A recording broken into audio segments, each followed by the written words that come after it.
We have our first big trade. The Orlando Magic have received Desmond Bane from the Memphis Grizzlies in exchange for Kentavious Caldwell-Pope, Cole Anthony, and multiple unprotected first-round picks.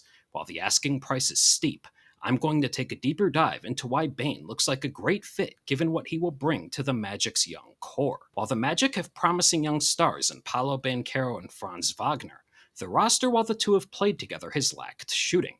Most notably, the team has lacked a guard who not only can shoot at a high level, but can create for himself and others. A career 41% three-point shooter who is dangerous off the catch or dribble. Bane brings all of these things, and this regular season was also well above average, ranking in the 71st percentile out of pick and roll on a per-possession basis, and he also can consistently create for others out of the action.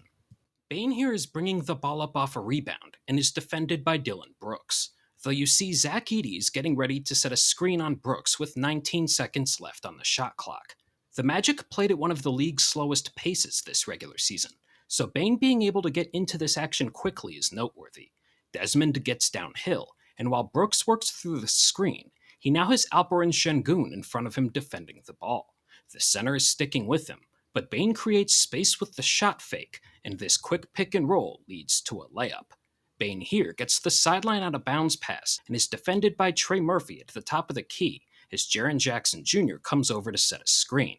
Desmond uses the screen, and Daniel Tice is now on an island here. As a defender, he not only has to account for Bane's ability as a shooter, but also his ability to drive and get downhill. While it looks like Desmond might go downhill, he takes a quick step back, and you can now see that this created a lot of space for an elite shooter. And not surprisingly, despite the closeout, Bane hits the three. Again, this is another instance where Bane gets into pick and roll quickly, as there's 19 seconds left on the shot clock when Edey sets a screen. Bane uses it, and gets the switch with Clint Capella now defending him as he goes downhill. Though as he dribbles to around the high post, look what Bane's done to the defense. Capella is tagging him to hand off the assignment to go back to the basket, but Bane has now drawn two more defenders, and you can see Jalen Wells in the left corner is beginning to cut to the basket. Bane goes airborne, and as Capella hesitates for a second, Wells is still cutting, and the manipulation leads to a reverse layup. On top of scoring and facilitating out of pick and roll, Bane has also shown the ability to do this operating out of isolation. Another area where Bane is incredibly dangerous is scoring coming off screens. He ranked in the 92nd percentile on a per-possession basis doing this, and while he's a threat from three, is also incredibly dangerous putting the ball on the floor out of this action. As Ja Morant passes it to Zach Edey, notice that Bane is out on the right slot. Now as Ja is about to go in the pick and roll with Edey, Bane is firmly in the paint. Though as Ja utilizes the screen, Desmond takes off and works into space on the left slot where Morant finds him.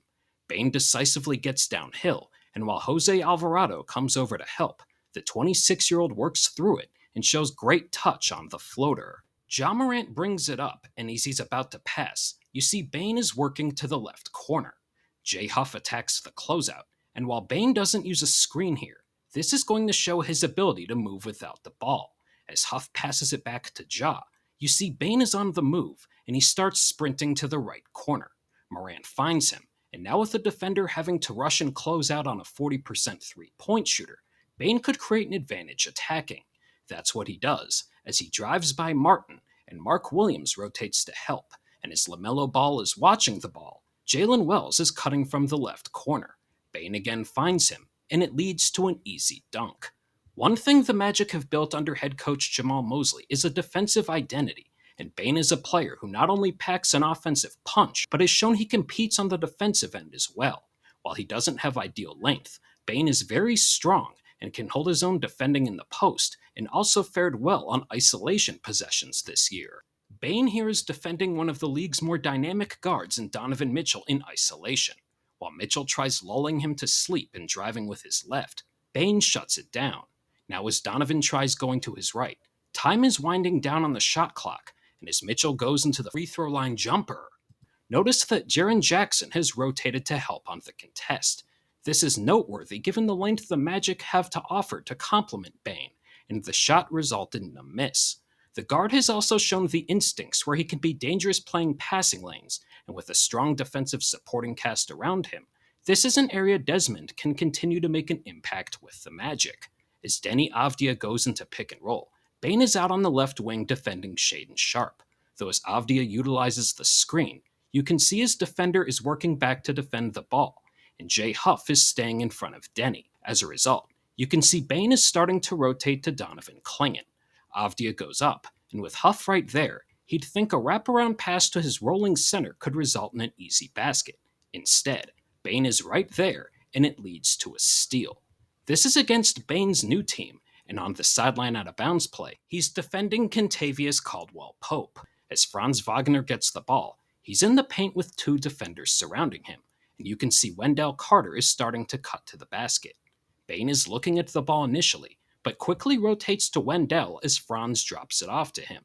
While Wendell would have the size advantage to go right up here, Bane prevents that by jarring the ball loose and forcing a turnover. So what makes Bane such a great fit with the Magic? He gives the team a much-needed guard who can consistently create his own shot and for others, but also has the capability to play off the ball with Banchero or Wagner. The shooting threat he provides will also open up space for the Magic's two young stars, and Bane, with his facilitating, could also help utilize them as rollmen or generate fast offense. As a cherry on top, he also won't take away from the defensive identity the team has established.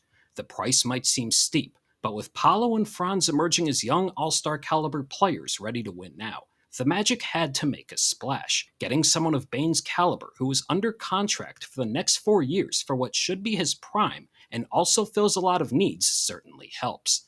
The Magic will make other tweaks this offseason, but with the Eastern Conference looking much more open than it did even a few months ago, this is a big boost for a team looking to win now.